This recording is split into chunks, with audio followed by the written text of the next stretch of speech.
masukkan dia ke pesantren, dia aja Betul. sampai ke pesantren nggak belajar, dia sibuk main bola. Betul, Si Pendi itu ini, sama. si Pendi Bang ini di Ugro. pesantren dia bukan belajar, dia sibuk main bola.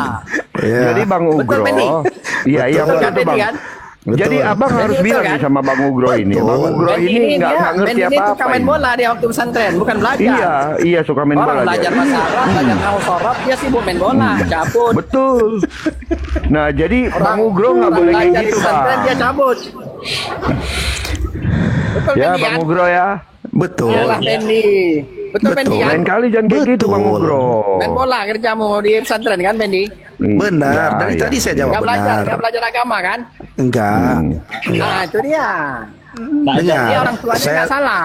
sekarang saya bicara ya. Apalagi saya udah lihat video orang tua. Sekarang saya bicara. Masa kamu terus yang bicara di komal saya nggak boleh bicara? Iya boleh. Cuman kasihlah saya 1 menit lagi. Jangan. Apalagi saya udah lihat video orang tua Pendi ini nangis-nangis suruh Pendi balik, ya kan? Ya. Nah, artinya apa? Dalam hal ini kalau saya secara pribadi tidak menyalahkan orang tua Pendi. Kenapa? Karena Ya. Pendi ketika dia keluar dari Islam murtad, dia sudah punya pikiran. Dia sudah punya. Betul. Jadi tanggung jawab pribadi, tanggung jawab sendiri nanti Betul di itu hadapan Bang Allah. Ugro. Iya. Betul, betul. Gitu Bang Ugro, udah paham ya Bang Ugro ya? Gak apa-apa Bang Ya. Bro, Bang Bro. Oke. Bang Umroh, dalam hal ini kan saya tidak sedang ingin menyudutkan Bang Umroh, tapi saya ingin cerita secara objektif. Ah begitu. Jadi si Pendi ini tanggung jawab sendiri dia nanti. Ya. Masa Ugro kamu jangan yang nyalakan orang tanggung jawab. tua lah. Gini kawan, kan nggak salah juga orang tuanya mengingatkan, karena sebagai anak. Betul. Iya. Orang tuanya udah dimasukkannya dia ke pesantren. Betul. Dia aja ini begitu di pesantren main bola dia. Ya, Nggak sekarang saya belajar. jawab. Sekarang saya jawab boleh? Saya jawab Oke, ya. silakan. Oke. Saya 7 tahun di pesantren ya.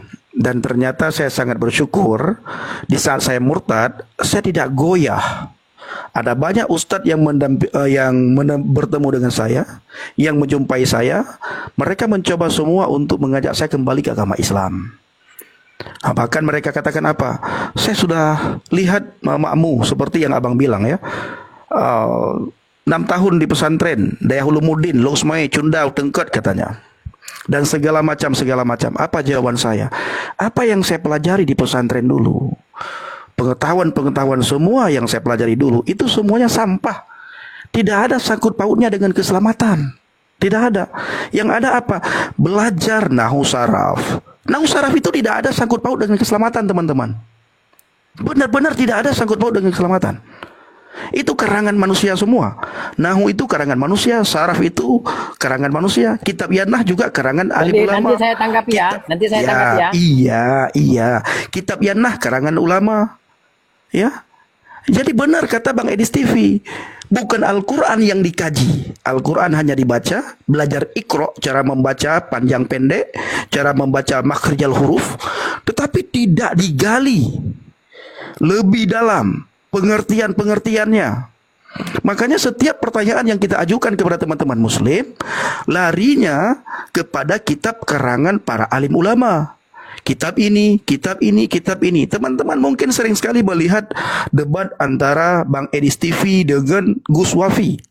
Semua pertanyaan Bang Edis TV itu dijawab oleh Gus Wafi bukan melalui Al-Quranul Karim, tetapi melalui kitab karangan Bapak ini. Begitu juga apa yang disampaikan oleh Bapak generasi ini. Saya di pesantren dulu katanya asik main bola, bukan belajar nahwu saraf. Teman-teman, nahwu saraf itu karangan manusia, tidak ada sangkut pautnya dengan keselamatan. Dan itu saya dapatkan setelah saya percaya kepada Yesus Kristus. Tidak ada sangkut pautnya dengan keselamatan. Apa faedahnya tentang keselamatan kita belajar nahwu, kita belajar saraf? Nggak ada sedikit pun. Ya, bahkan satu-satunya Tuhan yang menetapkan manusia mendatangi neraka itu Tuhan saya dulu, teman-teman. Allah Subhanahu wa taala. Allah berkata dalam Al-Qur'an, "Wa in minkum illa wariduha kana 'ala rabbika hatman maqdiyan." Yang sudah ditetapkan untuk mendatangi neraka. Kalau Al-Quran surat yang sama, ayat yang sama, tahun 80-an ke bawah, bukan tahun 80-an ke sini, itu terjemahannya masuk neraka. Tapi sekarang sudah mendatangi neraka, bahkan ada yang mengatakan melewati.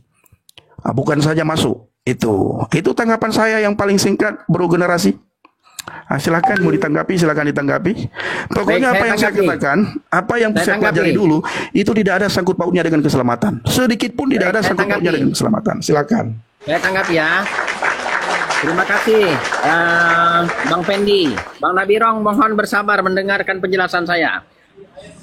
Ketika tadi Bang Pendi bilang bahwa nahu sorof tidak ada hubungannya dengan keselamatan, di sinilah letak kesalahpahaman Bang Pendi. Nahu sorof itu adalah ilmu alat untuk bisa memahami Al-Quran.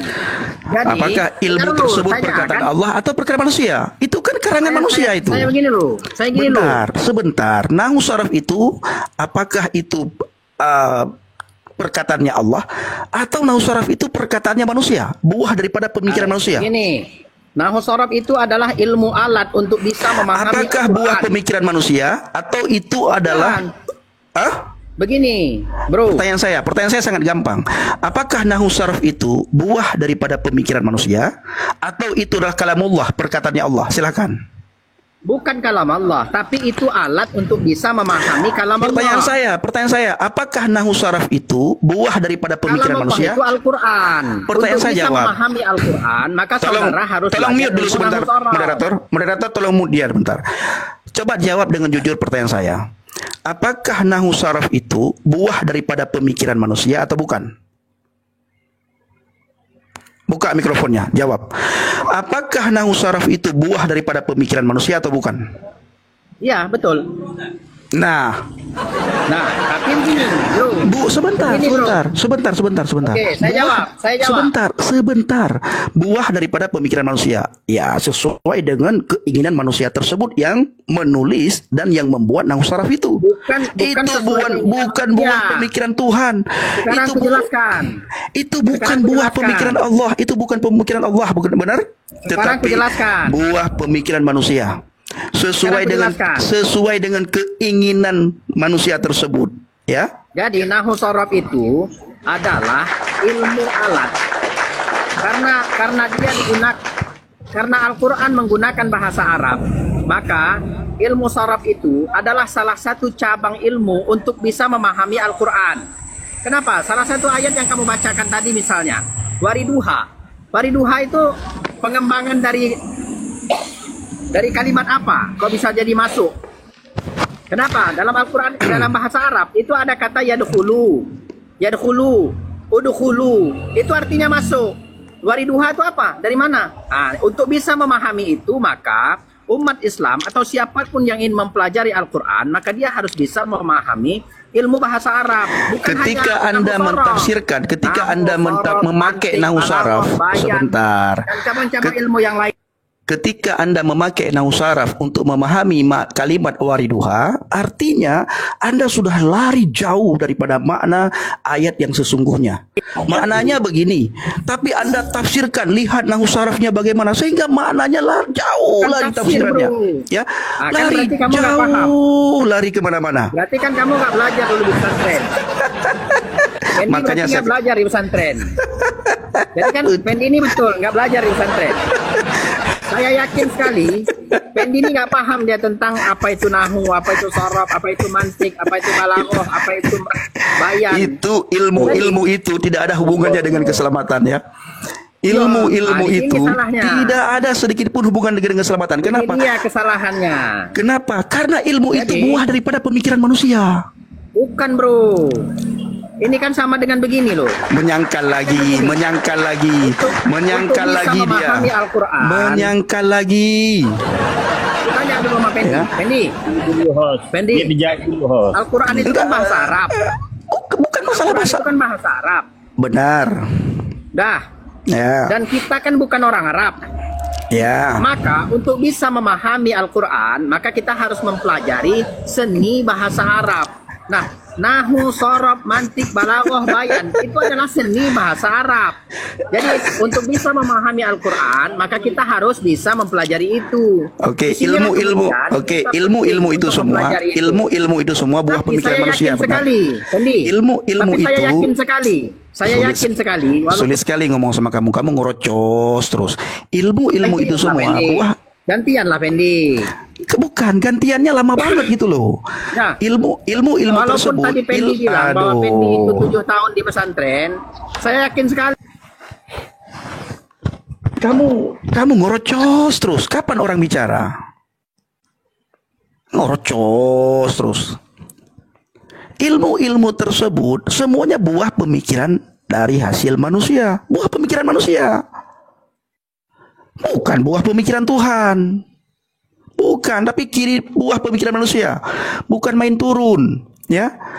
Dia itu ngerocos terus. Saya tahu Pedi itu 7 tahun di pesantren. Dia hanya main bola.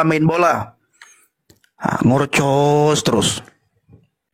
Kasih kesempatan orang ngomong. Nanti kamu jawab lagi. Jangan ketika kamu jawab, ya, kamu itu dakwah di sini. Jangan berdakwah di sini. Nah, aku tahu dia itu 6 tahun, 7 tahun di pesantren main bola aja kerjanya. Aduh, luar biasa. Lu Pak Herben, salam. Ya, salam satu batu karang yang teguh, batu Amin. Yesus Kristus. Tapi mereka nggak jujur ya. Agama Nabi, dia menjadi Islam Nabi usia 40 tahun. Jadi apa agama dia dari 0 sampai 40? Dia menikah usia 20 tahun. Apa agama dia waktu menikah? Ya kan? Jadi nggak jujur mereka ini. Yang parahnya ada yang bilang bahwa ayah Nabi itu kan pagan. Berarti Nabi pernah hidup sebagai pengikut agama pagan sampai 40. Serba sulit, memang macet, sudah macet. Salam Bang. Iya, salam bro, salam. Enggak mau nanya Mbak Pendi, itu tadi temannya kah? Saya nggak tahu, saya nggak kenal itu karena dia tidak kasih tahu. Kok dia tahu sama Mbak Pendi main segala bola? Mungkin dia cari tahu atau mungkin dia pernah di pondok pesantren tersebut, saya kurang paham. Saya kira kenal dekat, so tahu memang orang itu. Sudah mau nanya itu aja. Tapi kalau suka bola, memang saya suka main bola. Saya pernah jadi ketua olahraga di pesantren tersebut. Kayak saya pikir satu kamar kayak gitu. Oh, enggak. Ada teman-teman saya yang satu kamar dengan saya, ada sering naik. Tapi nggak ada yang bicara seperti dia, nggak ada.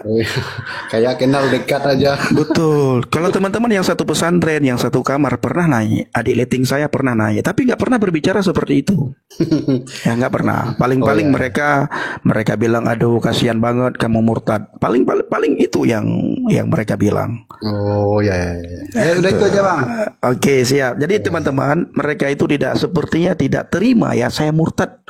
Mereka tidak terima saya murtad, ya, nggak terima sama sekali, marah sekali kalau saya murtad. Padahal saya tidak memurtadkan mereka. Bukan nggak terima Bang, jarang. Jadi orang apa? murtad, gitu, Sekarang sudah banyak orang Aceh yang murtad.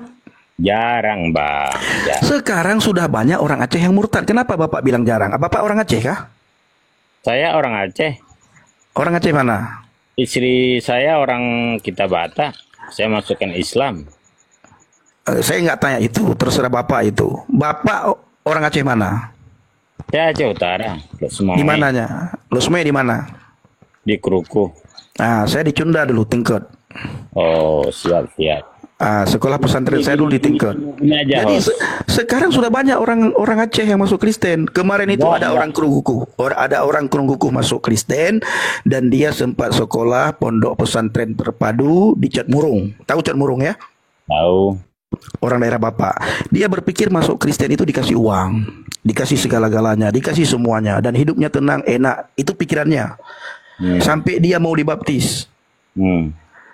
Lepas itu ternyata tidak seperti pemikirannya, tidak seperti yang diharapkan. Akhirnya dia kembali ke agama Islam. Hanya itu bang, jiwanya bang kurang bagus dia bang. Hah? Bukan jiwanya Jiwa. kurang bagus, dia berpikir benar-benar seperti yang disampaikan orang bahwa masuk Kristen itu dibayar, dikasih uang, dikasih mobil, dikasih rumah, dikasih perempuan, dikasih segala-galanya. Nah, itu. Sekarang dia tinggal di Bandung. Nah, tetapi ada banyak orang Aceh yang hari-hari ini mereka mantap dalam imannya. Salah satunya ada Bang Andika. Nah, beliau itu keluarga Ampun, ya. Keluarga Ampun, tahu kan? Keluarga Ampun? Iya. Ah, dia sudah murtad 3 tahun lebih sudah murtad. Tapi saya tidak bisa kasih tahu Aceh mana dia. Habis itu ada Dika. Dia orang berpendidikan juga, Dika ini. Murtad, anak Lusmawe. Habis itu ada orang Beren, ada orang Matang Lupang Lua, yang paling banyak itu orang Sigli. Ya, orang Sigli paling banyak yang murtad. Habis itu ada orang dari Aceh Besar, banyak juga orang murtad. Dari Takengon banyak juga. Ada Pak Putih juga keluarga orang terpandang di Langsa, kota Langsa, namanya Pak Putih. Sudah murtad juga. Udah lama kali murtad. Habis itu ada Cut Fatma, orang Langsa juga. Cut Fatma, orang Langsa, itu keluarga Cut, keluarga Ampun. Udah murtad juga. Habis itu ada Cut Fitri, keluarga Ampun juga, sudah murtad, orang Langsa juga. Ya. Habis itu ada Bang Ismet, keluarga Ampun, orang Langsa juga. Dan banyak lain lagi yang tidak perlu saya sebutkan karena mereka tidak tampil di media sosial. Jadi saya menjaga, ya, karena mereka masih ada yang masih di Aceh, ada yang sudah keluar. Jadi Bapak Ugro, sudah banyak orang Aceh yang murtad. Iya, gini bang. Berarti banyak yang murtad, berarti dia bukan mencari akhirat bang. Dia hanya mencari dunia. Nah, yang mencari-cari dunia, dengar dulu Pak Ugro. Pak Ugro, sebentar Pak Ugro. Benar, bang. Abang tadi udah panjang. Sebentar lagi, ketika Bapak bicara dunia, saya harus sampaikan lagi kepada Bapak. Barusan saya bilang, ada orang Aceh, orang kampung Bapak, orang Kurungkuku, ya. Dia pernah pesantren di Catmurung, dia murtad, dia berpikir dia dapat uang, dikasih segala-galanya, dikasih dunia, kenikmatan dunia lah sama orang Kristen. Ternyata tidak dapat apa yang dia harapkan, dia kembali, Pak. Jadi orang Kristen ini, kalau Bapak mau tahu ya, masuk Kristen dulu Pak. Atau Bapak tanya sama istri Bapak, benarkah masuk Kristen dikasih rumah? Benarkah masuk Kristen dikasih mobil, dikasih motor? Istri Bapak kan orang Kristen katanya. Kalau dia jujur, coba Bapak tanyakan sekarang. Ma, benar nggak masuk Kristen itu dikasih uang? Coba Bapak tanyakan. Gini. Enggak, Bapak tanyakan dulu. Kalau benar istri Bapak orang Kristen, orang Batak, Bapak tanyakan sama istri Bapak, Ma, benarkah masuk Kristen itu dibayar? Benarkah masuk Kristen itu dikasih uang, dikasih mobil, dikasih rumah, dikasih perempuan? Atau bolehkah di dalam Kristen itu menikah 2, 3, 4? Coba Bapak tanyakan. Kalau benar tuduhan Bapak itu mencari dunia. Udah aku jawab. Boleh saya jawab? Jawab. Nah, saya bilang sama dia, kalau kamu mau masuk Islam, masuklah dengan hati, jangan masuk dengan gara-gara aku. Itu, bukan Pak. Islam, Kristen. Aduh Pak nggak paham Pak. Turun. Gini loh Bang, saya bukan membahas agama dia. Hah? Kalau memang agamamu kau tinggalkan, betul-betul lah kau tinggalkan. Hah? Saya nggak mau menjawab, mau tanya agama dia, karena dia sudah di agama saya. Bersyukur kali Bang. Karena di Islam itu, Islam adalah paling yang indah Bang. Agama terindah.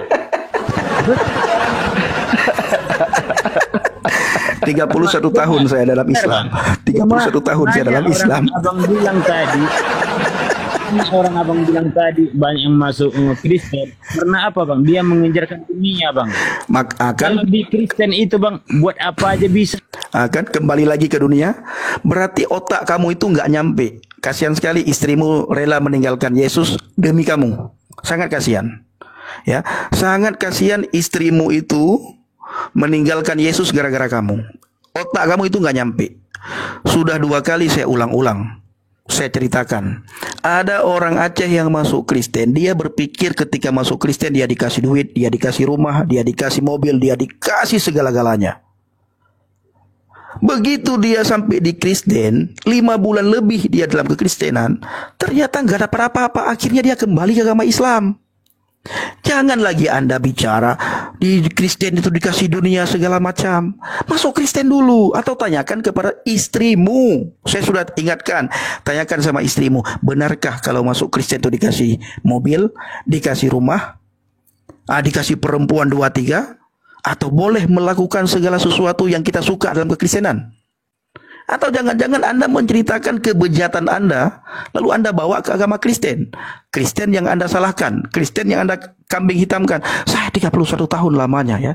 Oh ini 6 ya, ini 6. 31 bagaimana? 31 tahun lebih saya dalam agama Bapak. Ya.